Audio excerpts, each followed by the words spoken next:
In my previous video, Guardians, I did a prediction on what Xur would be bringing us and where his location was going to be at. And I had mentioned that he is going to be on Nessus. And if you remember, I said that he would be bringing the Hard Light, the Oath Keeper for the Hunters, the No Backup Plans for the Titan, and the Nazareth Sins for the Warlock. So without further ado, let's see if I'm right or wrong.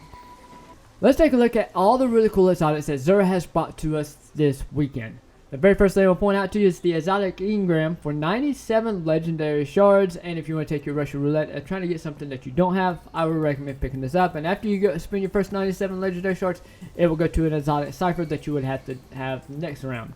And then we have the Two-Tailed Fox, Twin Tails, Double Tracking Rockets, Void and Solar. Play with your prey. Basically, what that means is that your Void suppresses enemies and Solar damages enemies over time. So this is a pretty good rocket to have in your arsenal if you're down with the tracking.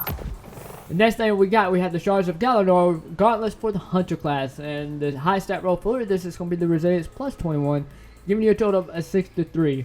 Sharp Edges.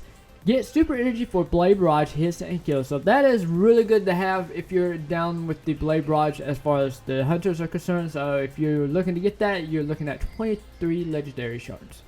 The next is the Hollow Fireheart with the high stat roll of both recovery and strength at a total of 65. Sunfire Furnace, solar abilities regen faster, even faster if super is charged. So that is really good to have. I have this currently on my Titan, so I would recommend picking it up if you're a Solar Titan or you just want to have it in your collection. The next thing we have the Traverse Steps, which the highest stat roll on this is going to be recovery with a plus 26, giving you a total of 59. The Strange Protractor buff sprinting reloads current weapon. So that's pretty good to have. So if you're trying to run away from something or just kind of in general like in Crucible, this could be a really good thing to have if you're inside the Crucible. So you're looking at 23 legendary shards for the Traverse Steps. Okay, as far as the Hot Moon and the Dead Man's Tale is concerned, you will have to spend 125,000 Glimmer, 200 legendary shards, 1 exotic cipher, and 1 ascendant shard. And the Hot Moon itself, you have the final round damage for precision hits with the Surplus perk. And then we also had the Dead Man's Tale with the Cranial Spike precision hits, grant bonus target acquisition range, and with the moving target perk with it. The only thing that I can see, I'm pretty sure a lot of you have either noticed it or not noticed it, but they did change the perk on the Dead Man's Tale. It used to grant you bonus damage with precision hits, but it doesn't do that no more. It just gives you the target acquisition and range, which kind of sucks. So if you've noticed that, drop it down in the comments. Let me know if you've noticed the perk has changed. Okay, now we're going to take a look at all the legendary gear that you are able to pick out. We're going to take a look at the legendary weapons, but keep in mind, both legendary weapons and the legendary armor, you will need 50 legendary shards, and as well as 1,000 Glimmer. The first thing on the list is going to be the Imperial Needle Combat Bow. It is void. You got the lightweight frame with the Impulse Amplifier, and as well as the Swashbuckler perk.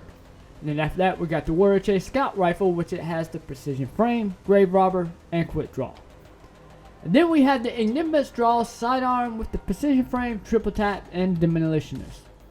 And then we have the Draconis Fusion Rifle, which this is something I have with me at all times, and I love it. It's got the high impact frame, heating up, and cornered. You got the Ignition Code Grenade Launcher. This is carried in your special slot. This has got the lightweight frame with the Surplus perk, and as well as Danger Zone. And then we have the Interface V1 with the Adaptive Frame, Thermoplastic Grenades, Field Prep, Full Court Grenade Launch. And then we have the Lonesome Sidearm, which you do gain this from Zavala towards the end of one of the missions. You get the Precision Frame, Zen Moment, and Kill Clip. And as for the armor sets that you get this week, you get the Pathfinder set and as well as the Gambit set. And as far as which one's going to have the highest stat rolls, you got the Intellect Invader arms with a plus 24, it gives you a total of 65. And you also, with the Pathfinder's arms, you got Recovery and Intellect at plus 20 with that one. And then that's pretty much about it with all the high stat rolls as far as legendary gear is concerned. So Guardians, as you can tell, if you watched my prediction video, I was 100% wrong on everything that I predicted that Xur would bring, and this is nothing that I predicted. So I am currently sitting for 0 for 12, so hopefully in my next prediction video we could go ahead and get us some points on the board with at least 1 point. But anyways, just for the giggles, we are going to acquire an exotic Engram for you guys right here, right now. Let's see what we can get. Drum roll, please. And we got the Heart of Inmost Light, and I've already got like 4 or 5 of those already just by picking them up. Anyways, Guardians, I hope you enjoyed this video, and remember to hit the subscribe and bell notification, because D3 Gaming will always have your back. And remember, Guardians, keep your eyes up, because they're always following around.